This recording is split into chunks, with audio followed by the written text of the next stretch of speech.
নমস্কার কৃষক বন্ধুরা। আজ ২৭ জুলাই ২০২৬ সোমবার।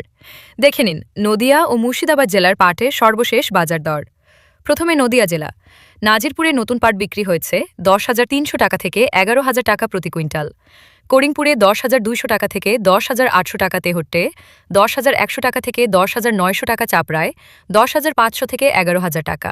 আর কৃষ্ণনগরে ১০,১০০ টাকা থেকে ১০,৭০০ টাকা প্রতি কুইন্টাল। এবার মুর্শিদাবাদ জেলা। ডোমকলে ১০,৫০০ থেকে ১১,০০০ টাকা, বহরমপুরে ১০,৯০০ থেকে ১১,০০০ টাকা, বেলডাঙ্গায় ১০,৩০০ টাকা থেকে ১১,১০০ টাকা, লালবাগে ১০,৪০০ টাকা থেকে ১১,১০০ টাকা আর জিয়াগঞ্জে ১০,৩০০ টাকা থেকে ১০,৮০০ টাকা প্রতি কুইন্টাল। বর্তমানে পাটের বাজার কিছুটা দুর্বল থাকলেও বাজার প্রতিদিন পরিবর্তন হতে পারে, তাই বিক্রির আগে আপনার নিকটবর্তী হাটের দর অবশ্যই জেনে নিন। এমনই প্রতিদিনের নির্ভুল কৃষি বাজার দর পেতে কৃষি বাজার দর পেজটি ফলো করুন। ধন্যবাদ।